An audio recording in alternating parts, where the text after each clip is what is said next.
नमस्कार, आप देख रहे हैं इंडिया न्यूज उत्तर प्रदेश उत्तराखंड और मैं हूं आपके साथ आयुष चित्रांश। चलिए इस बुलेटिन की शुरुआत करते हैं। पंजाब से लेकर के यूपी तक किसानों के विरोध प्रदर्शन का व्यापक असर दिख रहा है। अब अंबाला बॉर्डर पर किसान और पुलिस आमने सामने आ गए, जहां पे लाठीचार्ज और पानी की बौछार, आंसू गैस का इस्तेमाल करना पड़ा है। किसानों पर पथराव भी हुआ है, तो प्रदर्शन के कारण दिल्ली बॉर्डर पर भारी जाम भी लगा है।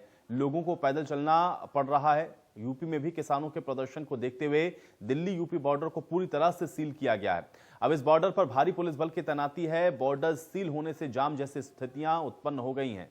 तो ये अलग अलग जगहों की कुछ अलग अलग तस्वीरें हम आपको दिखा रहे हैं। पानी की बौछार यहां पर करनी पड़ी है। ये हरियाणा और पंजाब के बॉर्डर की तस्वीरें हैं। आंसू गैस के गोलों का भी यहां पर इस्तेमाल करना पड़ा है। फिर किसानों की तरफ से जवाब में पथराव भी किया गया है। इसके अलावा प्रदर्शन के चलते दिल्ली नोएडा बॉर्डर पर भी जबरदस्त जाम लगा हुआ है, क्योंकि नोएडा से आने वाला जो दिल्ली का रास्ता, उसमें एक लेन को ही सिर्फ अनुमति दी गई है वाहनों की आवाजाही के लिए, और ऐसे में कई किलोमीटर लंबा जाम लगा हुआ है। और आप देखिए किस तरीके से गाजियाबाद में भी यूपी गेट पर भारी विरोध किया गया है, और विरोध के चलते वहां पर भी जो जाम जैसी स्थिति है देखने को मिल रही है। लोगों को पैदल ही बॉर्डर को क्रॉस करना पड़ रहा है, जिनको किसी काम के लिए दिल्ली आना है। तो ये अलग अलग जगहों की तस्वीरें आप देख रहे हैं कि कैसे विरोध प्रदर्शन के बीच में इस वक्त जो जाम की स्थितियां हैं वो भी देखने को मिल रही हैं। Ghaziabad, Noida, Delhi UP border seal है। इसके अलावा पंजाब और हरियाणा का भी जो बॉर्डर है अंबाला पर, वो भी सील किया गया है। वहां पर भी काफी संख्या में किसान सड़कों पर उतरे हुए हैं और कल से ही यह विरोध प्रदर्शन देखने को मिल रहा है। तो लगातार किसान 3 कृषि बिल को लेकर के विरोध जता रहे हैं। उसमें कई ऐसी आपत्तियां हैं जिसको लेकर के किसान सड़कों पर उतरे हुए हैं। और अब किसान के इस विरोध प्रदर्शन के देखते हुए जो पुलिस है, प्रशासन, वो भी मुस्तैद नजर आ रहा है। लेकिन इन सब के बीच जो स्थितियां हैं वो जाम जैसी बनती हुई नजर आ रही हैं।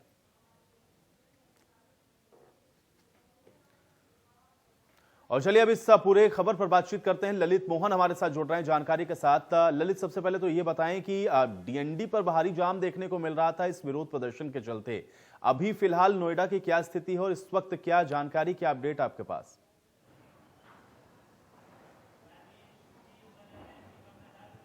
देखिए, कल से ही एडमिनिस्ट्रेशन है, पुलिस एडमिनिस्ट्रेशन ने तैयारी करके रखी हुई थी। जिस तरीके से एक जानकारी मिल रही थी कि दिल्ली चलो, जो किसानों का एक आंदोलन है, जो किसान विरोधी जो कानून जिसको किसान कहते हैं, उसके तहत तो एडमिनिस्ट्रेशन लगातार किसानों के जो नेता थे उनसे संपर्क में बने हुए थे, और जो किसान नेता है उनसे बराबर बातचीत की जा रही थी। आज सुबह से ही नोएडा दिल्ली के जो भी बॉर्डर थे उन सभी बॉर्डरों को एक तरीके से अगर ये कहें सील कर दिया, और एक निगरानी के लिए जो है वहाँ खास तौर से पुलिस बल की जो है तैनाती कर दी गई थी। वहीं दिल्ली की तरफ से भी सीआईएसएफ और तमाम फोर्स जो है उनको भी जो है तैनात किया गया था। हालांकि किसान वहां से वहां तक नहीं पहुंच सके जहां दिल्ली उनको जाना था। तमाम किसानों को भी समझाया गया, और आज भी जो है और अभी भी जो स्थिति है वो फिलहाल अभी जाम की स्थिति इसलिए बनी हुई है क्योंकि बॉर्डरों पर बहुत गहन चेकिंग के साथ ही लोगों को जाने दिया गया, और लोगों को जाने दिया जा रहा है बाकायदा। डीएनडी की बात करें, चाहे हम सेक्टर 14 जो मयूर विहार वाला रूट है जो अक्षरधाम के लिए जाता है, चाहे दल्लूपुरा वाला रूट हो, चाहे सरिता विहार वाला रूट हो, फिलहाल अभी आवाजाही जो है वो नॉर्मल स्थिति में आ चुकी है। लेकिन सवेरे के वक्त जो है लोगों को काफी परेशानियों का सामना करना पड़ा है। जी ललित, ये बताएं, चूंकि अभी तो ये जो आंदोलन है वो लगातार चल रहा है, चूंकि किसान विरोध लगातार कर रहे हैं, और कल से हम लोग देख रहे हैं कि इस तरीके की जो स्थितियां हैं वो बन रही हैं, और आज उसका खामियाजा ये है कि जाम जैसी स्थितियां भी बनी, लोगों को बहुत परेशानी हुई है। प्लान क्या है सरकार के पास, और खासतौर से अगर प्रशासनिक व्यवस्था की हम लोग बात करें या लोकल जो एडमिनिस्ट्रेशन है उसके पास क्या प्लान नजर आ रहा है? क्योंकि अभी तो कल भी इस तरीके की स्थितियां होंगी। अभी दोपहर का जो समय हुआ है या शाम तक आते आते जो ट्रैफिक है वो थोड़ा नॉर्मल, जैसा कि आप बता रहे हैं, वो अब हो पाया है, लेकिन सुबह फिर ऐसी ही स्थिति होगी। इसको लेकर के जो प्रशासनिक अधिकारी हैं या लोकल एडमिनिस्ट्रेशन है वो क्या कह रहा है और कैसे इसको सही तरीके से डील किया जाएगा, क्या व्यवस्था है, इसको थोड़ा सा अपडेट करें ललित।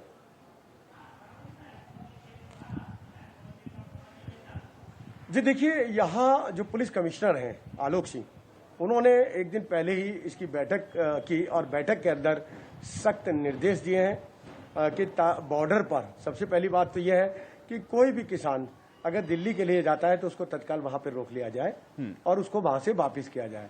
अगर कहीं पे भी कहीं किसी तरीके की वहां अप्रिय घटना को वो अंजाम देने की कोशिश करता है या हिंसक रूप लेते हैं किसान, तो उनकी गिरफ्तारी भी की जा सकती है।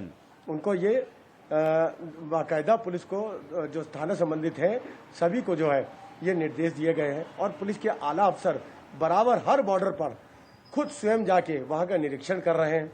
अभी भी फोर्स वहां पे बैठी हुई है और जो गाड़ियां जा रही हैं उन गाड़ियों में कहीं किसी भी तरीके से कोई जो किसान नेता है वो या कोई भी किसान किसी भी तरीके से दिल्ली तक नहीं पहुंच सके। और साथ ही बात करते हैं जो जाम की स्थिति जब बनती है तो उसके लिए क्या विकल्प रखे गए हैं। तमाम ऐसे विकल्प उन्होंने उसी रास्तों पर रखे हैं कि एक रास्ता जो बैरिकेटिंग कर रखा है उस बैरिकेटिंग के दोनों तरफ पुलिस खड़ी है। एक तरफ दिल्ली पुलिस भी खड़ी है तो दूसरी तरफ नोएडा पुलिस भी खड़ी हुई है। दोनों पुलिस जो है अपने अपने वाहनों को जो है बाकायदा चेक करके तब दिल्ली के अंदर प्रवेश करने की अनुमति दे रहे हैं। कहीं पे भी कोई इस तरीके का नजर आता है तो उसको बाहर रोक लिया जाता है और उससे बाकायदा पूछताछ की जाती है। किसी भी तरीके से अगर वो किसान के रूप में नजर आता है या ऐसा लगता है कि कहीं ना कहीं ये किसान के रूप में और किसान के आंदोलन को लेके कहीं गड़बड़ी फैला सकता है, तो ऐसे संदिग्ध लोगों को भी जो है पुलिस हिरासत में ले रही है। जी चलिए ललित, आप हमारे साथ बने रहे। मैं आपसे आगे भी बातचीत को जारी रखूंगा क्योंकि किसान लगातार विरोध